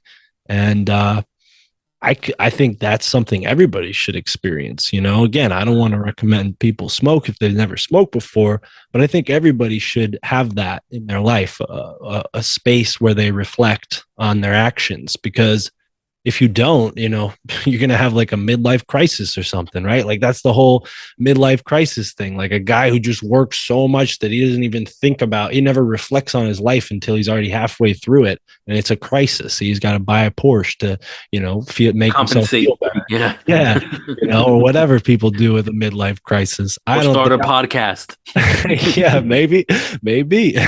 I mean, I'm gonna be 50 next year, so I'm like, maybe this is my midlife crisis, man. Oh man. Well, I would say if you smoke, you're not only going to get to like think through that in a deep way, like which I guess you have smoked. I shouldn't say if you, because you have. Right. But for me, like it's not going to happen instantly. Like I have to kind of put myself in that place. But yeah, that would be like the number one thing I recommend, because cannabis has like a feminine quality to it. So certain people who maybe like a woman who's got a lot of feminine energy, it might not be a good situation for her to smoke weed every day, because then she's going to be sort of bringing more of that and it's going to go out of balance, you know. Whereas a guy who's like raised to be sort of like a macho guy, Right. he smokes weed and he's like, whoa, like I need to chill out, you know. And I was never really like a macho guy, but I've always been like, you know, rough around the edges. So for me, cannabis like helps me mellow out and really think about who I want to be in the world. And yeah, so tobacco has a masculine energy. So now when I smoke, I'm smoking a balance. It's tobacco and cannabis. It's a feminine and masculine energy. So when I first started smoking, it was all feminine. Like I would smoke bowls, I would smoke out of a bong, whatever. And that's when a lot of this stuff really started happening. But then I integrated that learning. So I didn't need to go back. I didn't need to keep smoking weed. It was actually making me, it wasn't good for me to smoke weed straight up, because I would get too whatever, it was sort of like becoming a problem. But now when I smoke cannabis and tobacco, it's balanced. And it took a few years before it became like more as balanced as it is now. But addiction aside, it's a balanced habit for me, and yeah, I'm sure smoking isn't great.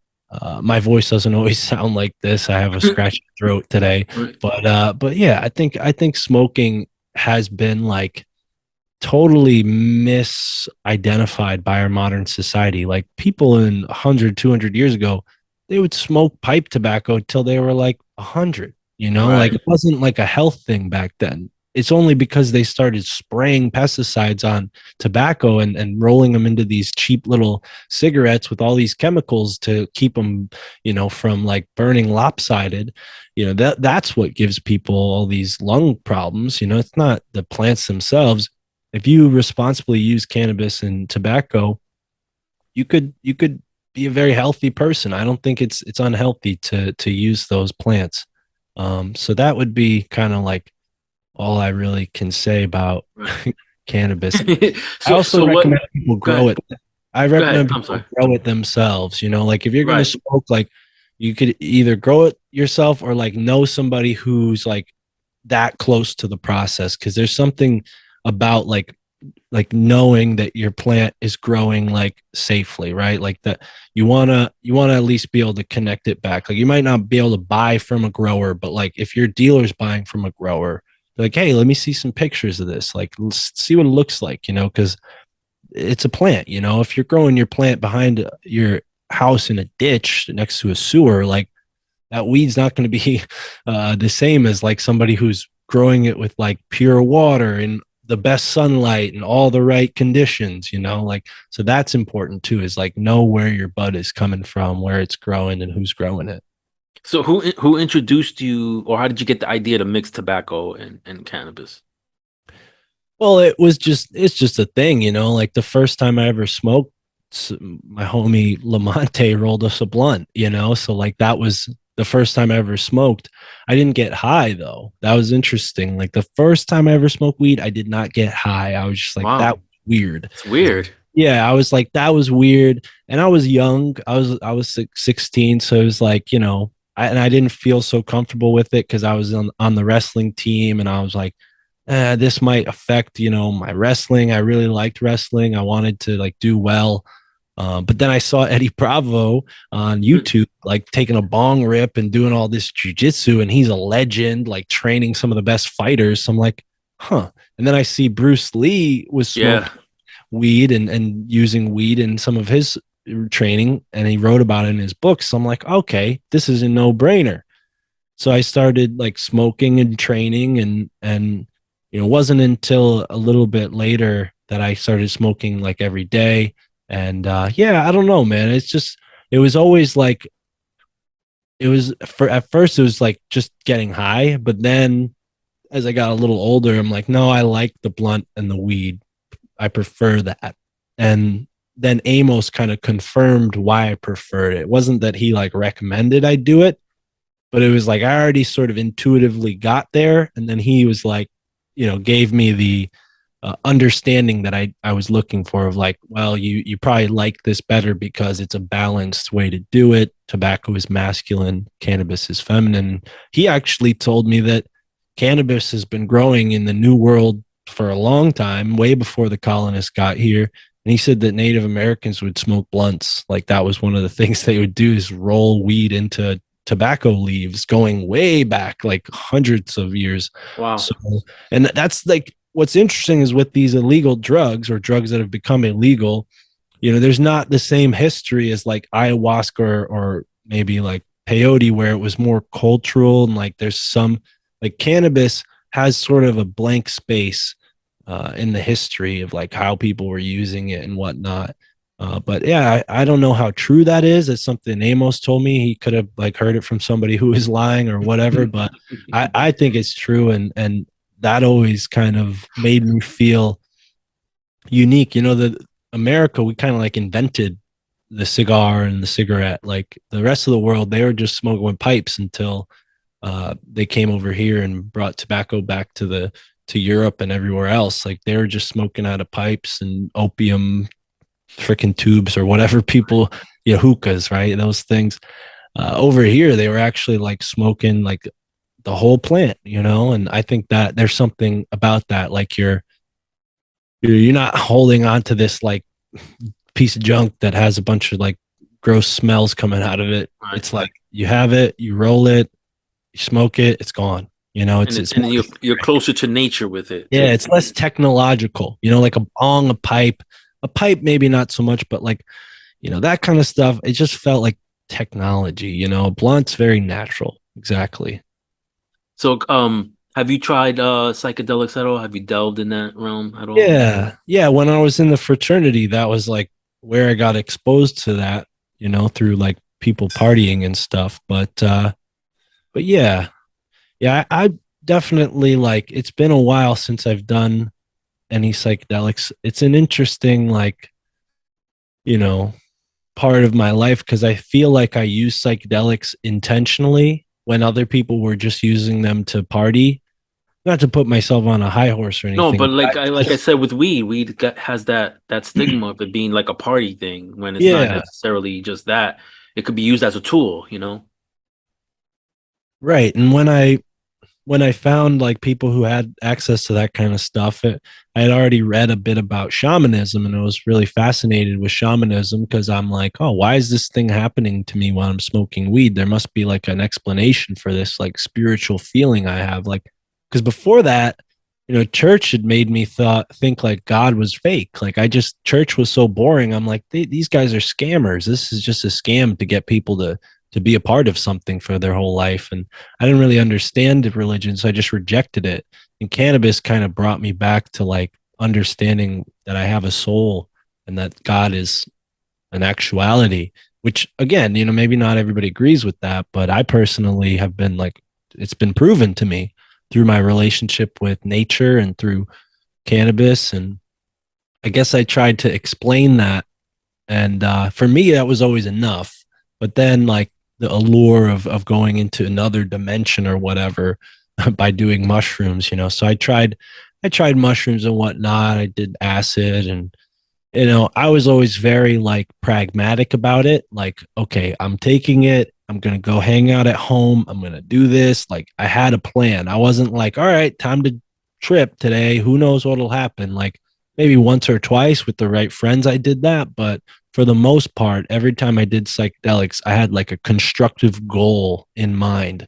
And Right. I got that from reading about shamanism and understanding like what a rite of passage is, and like understanding like from martial arts about like going through something and becoming stronger for it, right? And some of those psychedelic experiences were really like strenuous. Like they weren't like comfortable. You go to some really uncomfortable places with like mushrooms and LSD sometimes. And I wasn't raised with like a silver spoon or anything, so my life hasn't been all perfect. I grew up with like alcoholism in my family, and my dad worked like way too much, barely was home. So I think psychedelics, probably straightened me out a little bit, where maybe other people who didn't have a rough upbringing, it might spin them out. I think people who kind of grow up and have like a good foundation, they might do psychedelics and it might do something different for them, right? Right. Whereas for me, it kind of helped me understand where I was missing some places in life, or maybe where I needed to focus my attention. And I'm just a podcaster, so it's not like I'm the head of like a Fortune 500 company or anything, but it definitely helped me like become a normal person. I don't know, it probably sounds like something a crazy person would say, but that's how I felt when I was younger. Like I'm crazy, like other people don't get me. And psychedelics kind of brought me to this place of like, oh no, everybody's kind of looking for the same thing. We're just all like doing different, like going about it in different ways. And for me to find the way was very confident, like brought a lot of confidence. And that's what I was always really like looking for, was confidence. I didn't have a lot of confidence when I was younger. So psychedelics definitely played into like becoming a man for me. And I don't really like, it's not like something I want to do very much, you know, like I like the idea of being able to do psychedelics again, but I don't like personally, like, I don't have any on me. I'm not going to like go out and buy some just to Right. have some, you know, it's not like weed where I want to like smoke. I think psychedelics, you have to have like an intention, like it's a ceremony, you know, so you got to be ready to like get into that ceremonial space, be there, and then integrate that experience afterwards, and not just like chase the dragon, you know, because I think psychedelics can do that to certain people where they get caught up in like the ecstasy of mysticism, but they don't integrate any of that into their actual life, so they just keep looking for it in the, you know, trippy world. Right, right. Yeah, the reason why I brought it up is because I've always been interested in it. I've never done it before. And I'm trying to find a way to get into that. I just don't know where to start. And I know mushrooms, you get like limited time with mushrooms, right? There's only like a certain amount of time with mushrooms where you're in this whatever world. Whereas like there's other psychedelics where you're in it for longer, where it's prolonged, I guess. Am I right or am I I saying think something? you're no, it's okay. I want to correct you because this could be a fatal error. DMT might be what you're thinking of because DMT is known as the businessman's trip. It's like 15 minutes and you're done. Okay. Mushrooms, you could end up tripping on mushrooms for a whole 12 hours. So if you Yeah. thought, you know, I'm glad I told you that because if you thought mushrooms No, would be no. over Well, in this is half the an deal. hour, No, no, because this is the deal. I want the prolonged one because yeah, okay, I yeah, feel like when I do this, I don't want to come out wanting to go back in right. because I have let's say unfinished business. I want Mm, to do it because I want to go in, figure out what it is that I yeah. need to do, Well, and then when I'm out, I've already have my answers, so to speak, or at yeah. least most of them, not all of them. You know? I would say with mushrooms, you know, the biggest thing that I realized after doing them was that it's not like a another world that you go to. DMT, from what people have told me, that's what that's like, you know. I think a lot of people think of psychedelics, they might think they're all the same. Mushrooms, you know, I don't think people have like visuals the same way they have visuals with DMT. Mushroom visuals are more like, you know, things you'd see at like a light show, like streams of light and like kind of the patterns of your room are like kind of moving, and you're noticing things that you might not have noticed with your normal consciousness. Mushrooms is something I would recommend people do in nature, or like if you have like a big backyard and you can just chill in your backyard all night or whatever, you don't feel like an alligator is going to come and bite you in the leg or something, like, you know, I don't know, you're in Florida so who knows, Yeah, but probably. you could actually you could find mushrooms pretty easily in Florida. If I understand correctly, they grow all over Florida where cows are Yeah, pastured. cow patties. You know that you get them in cow patties, but I Yeah, mean, so I don't want I don't want to be seen running, yeah, like a you don't want to be ninja on a with cow farmer's land. patties. You know? Yeah, you might not want to get caught up on a Florida farmer's land. He might take it Yeah, out on you, you know. yeah. I'll get shot with a shotgun and then bitten in the ass by a gator. You know? Yeah, but I would say, yeah, mushrooms could be a great experience if you use them correctly and go into it with the right intention, and, you know, maybe have your wife there who's not on, you know, have somebody there who's not on psychedelics, who can kind of like comfort you if you get a little out there. Because I've had experiences with, like, for instance, like a girlfriend that you know, not my current girlfriend, but in the past, where like we were both on psychedelics and she freaked out, and then it's like I'm on psychedelics too, and it's like, what the hell, you know, what can I do? Like nothing, because I'm tripping too. So, Right, you know, it could get you in some risky situations, and luckily that didn't end up, you know, too badly, but definitely like rifted our relationship, you know. So right.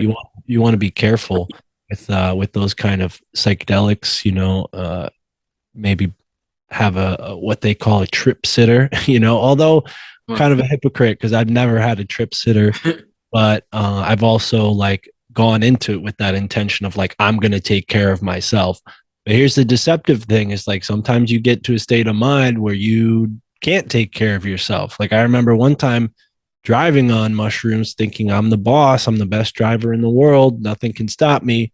And I look in the car and my three friends are freaked out because they're like, dude, this guy, he's going to kill us. You know, he's driving too fast. And I'm thinking everything's rosy, like everything's beautiful, like life's great. And they're like, dude, slow down. There's a stop sign, you Right, know. right. And I've even had those reactions while I was sober driving. So well, I don't know what that says about me as a driver.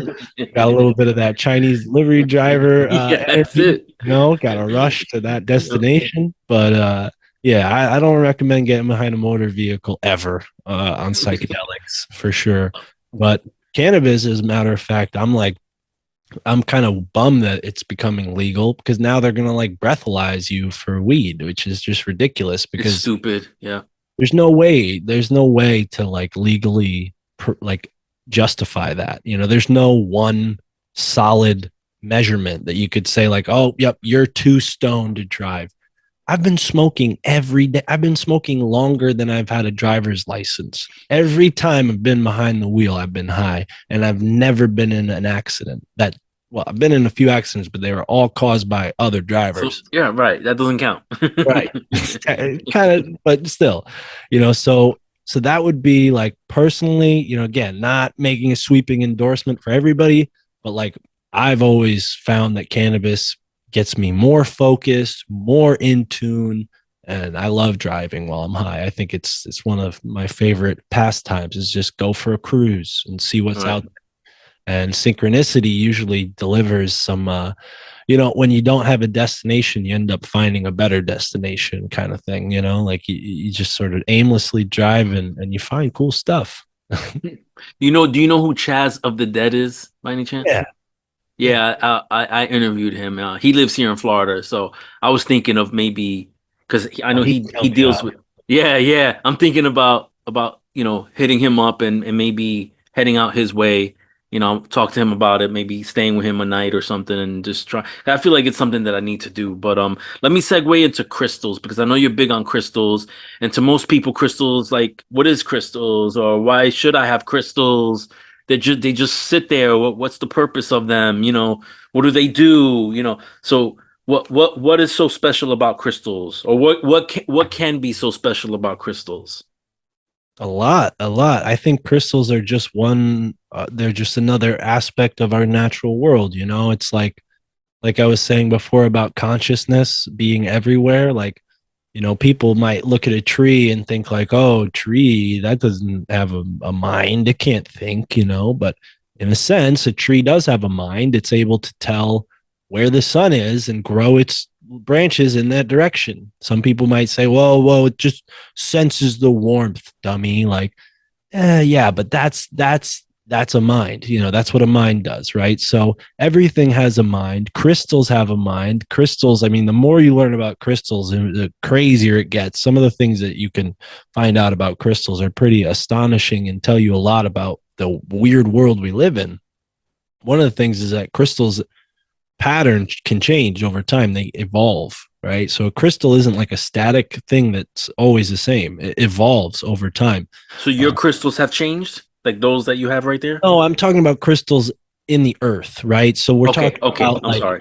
yeah, no, it's all right. Like this is like a end of the road, right? So like this is selenite, right? This came out of the earth at one point. At one point, the earth was so pressurized, or however this crystal was made, it physically formed, right? And Right. then somebody came along, they chopped it off with a hammer and sold it at a store. But crystals actually grow in the earth, just like a plant grows. You know, you cut a flower, you give it to somebody as a bouquet. 3 weeks later, they're all like crusty and black, right? Like they're gone, they're rotted away. And crystals are kind of like that over a long, long scope of time. They can change in the earth, right? So selenite, as it's formed today, may be different 200 years from now. The crystal pattern that forms has evolved. It's still selenite, but it's evolved. And crystals, they carry a certain vibration, a certain frequency because of those actions that took place in the earth. So, some crystals are made from pressure, some are made from sediments, which is also kind of a form of pressure. Some are superheated, some are super cooled. There's all sorts of variations that go into like how crystals are formed in the earth. But that energy is compacted and compressed into this, you know, physical thing that you can hold in your hand. And, you know, our body being however much percentage water can take on that frequency that the crystal manifests or projects. And it's something that humans have picked up on for thousands of years. We find crystals in some of the most ancient archaeological sites where they dig up, a spear point and it's got like a little crystal, which doesn't seem like it would have a use as a tool, but it does because there's this sort of spiritual or conscious purpose for it existing. And then with really, I mean, your average crystal, it could do a variety of things, but it's a consciousness. It's a sort of a pattern that is somewhat fixed. Again, it's not totally solid. It's not totally.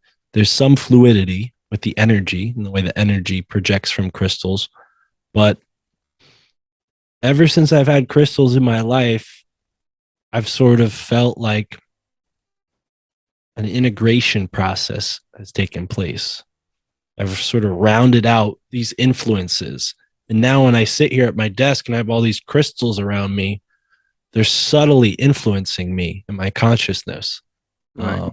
And it's, it's not something that I'm totally versed in. Like, I don't know all the physics and the geometry of it and how to explain it mathematically, but that understanding is available for people. I think it's just, it's sort of one of those things that is hard to grasp for someone who wasn't maybe, well, for most people who are raised in our culture where we're taught like things are material and things are for the most part like dead, right? We have this idea that we live in this like dead world, things that die and like they become part of the earth, but really the earth is living. It's like constantly pushing these crystals out. And some people think that crystals have a message, right? And they store energy from the earth. And a message really is just like information, energy. And let's say the earth is like experiencing everything that's going on it and then recording those energies into these crystals that then go pushed out to the surface, where people who are contributing to that energy then interact with this like upgrade, like, hey, here's the upgrade, here's what you did, like learn from that and change your energy so that we don't keep repeating that. It's we're getting into some heavy metaphysics right now, and I apologize to people No, who no, it's cool. It kind of reminds me of like Superman and the crystals in the Fortress yeah, of Solitude that have messages encoded in it, kind of, yeah. Oh yeah, well, you can literally encode messages on a crystal. That's how computers work. I mean, computers use crystals because crystals hold more information than I think at the time they had like all these different options, and they're like, no, we got to go with silica quartz because this is going to hold all the information. And yeah, it's something that's accounted for in a lot of the megalithic structures around the world. They have a high amount of quartz in their makeup, like the granite has quartz in it because right, granite is not just one solid single thing, it's a composite of different materials. So you have this effect where quartz can actually conduct electricity, So if this is conducting electricity and then I go and put both my hands on it, now I have like a circuit, my energy is flowing through this crystal in a way, right? It's correct. again, we might lose some of the audience, but I think it's something that like cannabis or psychedelics, you have to experience yourself to have a real understanding of. I can explain it to people, but unless they go and buy a crystal and Right. have it with them in their life, that they may not understand. And I think some people have crystals and they don't necessarily have the same understanding I do, but it works on them in the same way. You know, it's going to, no matter what, whether you're aware of it or not. A crystal is a crystal. It's going to do what a crystal does. It's like kind of like even like a placebo effect, right? Like a placebo is kind of, if I told myself that this crystal is, going to heal me, maybe it might, because the placebo effect is a real thing. It doesn't mean the crystal's actually healing me, but if I didn't have it, I wouldn't be healed. So, like, what comes first, the chicken or the egg in that situation? Yeah, the reason I asked it because I'm interested in it, but also I know that you weren't going to be able to explain it or have people totally understand it. But at least if it piques their interest enough to go and do the research themselves, to me, I think that's I'll take that as a win. A few more things, dude, because I want to be respectful of your time. And then we'll call it a night. I No, wanted to ask you because I know you're into the conspiracy theory stuff. Um, have you had any paranormal experiences? no, that's the one thing that's sort of disappointing is like, have you ever, yeah, I've always been fascinated with this Right, stuff, right. but I really haven't ever been like an experience, or maybe it's because personally I'm very skeptical, like, and that's why I'm like maybe better at researching than others, because I'm pretty skeptical about what I learn. Like, I have a pretty high criteria before I'm like, okay, this is something I believe in. Although I love that subject, and I'm like, yeah, these people must be experiencing something. I personally haven't experienced it. Maybe I have some kind of like subconscious bias that I haven't gotten over yet. But I'm friends with Tony Merkel. I think one day he'll probably invite me down to one of these dog man hunts that they Right. put on. So Yeah. maybe I could go hit up Tony and do one of those and see what happens. He had me on his show twice. Right on. Yeah. So you've had some paranormal Oh experience. yeah. My whole life is a paranormal experience, man. Well, damn, I gotta have you on my show now. All right, cool. Yeah, man. I mean, I could send you the links if you want. I mean, do you know Nomar Slevik by any chance? No, Nomar is Nomar this. Slevik.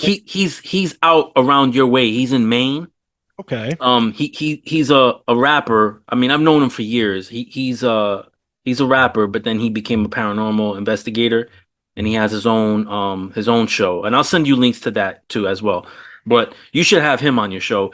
And then you know who I would love. I'm just gonna give you a person that you should have on your show. I've been wanting to get this person for a long time. He's a urban artist, but he's more than that. Mirror One. Have you ever heard of Mirror One? No, how would I spell that first? Is it Mear, Mhm. right? One. Look him up. Okay. Oh my God. I've been wanting that guy for the longest time. I'm in dialogue with his assistant. He's just been super busy, but I think he'd be great for your show more than he would be for mine. Even though I'm like a fanboy, but um I'll but look yeah, him. so I'll send you links to that. But the last thing that I have for you is like what advice would you give to someone um as far as like how to be independent? Because like for instance, I'm gonna be 50 next year. I'm still working a regular 9 to 5. I've been having that dream of not having to do that. I'd rather be doing this 9 to 5, you know? Like what would you tell somebody like how like what type of frame of mind should they have? Because I know you talk a lot about this thing called mind power. Mm. Yeah, the whole law of attraction, mind power stuff is definitely a big part of like my past, where like I started learning about that stuff around that same time that I dropped out of college and really got into this idea of like, oh, I could do it all myself, and all my potential is right here within me. Let's make the most of it. So as long as you have that foundation of like believing in yourself, right? And that's probably one of the more difficult things you can recommend to somebody is like, hey, well, you just got to believe in yourself, because when you don't believe in yourself, it's hard to hear that. It's like, dude, what are you talking about? Believe in myself, but you truly have to believe in yourself. And I don't mean aggrandize yourself and think you're like the next prophet or something, but know that you have a purpose. Know that you are important. Know that you are a spiritual being who came here to have an important experience. Doesn't mean that you have to be important to other people, but it's important to you, and we've taken so much from ourselves because of society, and all of us are kind of born in this position of less than. And if we could only see ourselves as more than, you know, in a healthy way, and we might be more able to accomplish these things. I mean, as a wrestler, I learned pretty quickly, in high school and whatnot, like what hard work could do for you. I started as like 140 pound, 6'1" skinny guy, and I ended up being the captain of my team at 180 pounds, and still a skinny guy wrestling like really even bigger guys, the 160 weight class. But I believed in myself, and even though I had barely a winning record, and I was not one of the best captains on the team, I was really proud of what I accomplished. And maybe for people who haven't had that experience, it might take pushing yourself outside of your boundaries, and setting a goal, and accomplishing it. And you've already done that with this podcast, Chris. You said you wanted to record 10. You're at 18 now. Your goal's 20. I would challenge you to make your next goal 100 and say to yourself, I'm going to do 100 podcasts.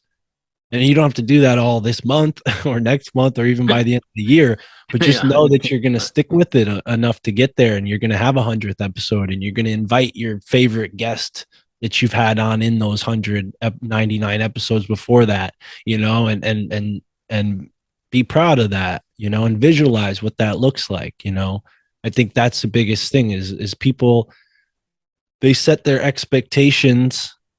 Yes, maybe that could fail. Maybe you could let yourself down.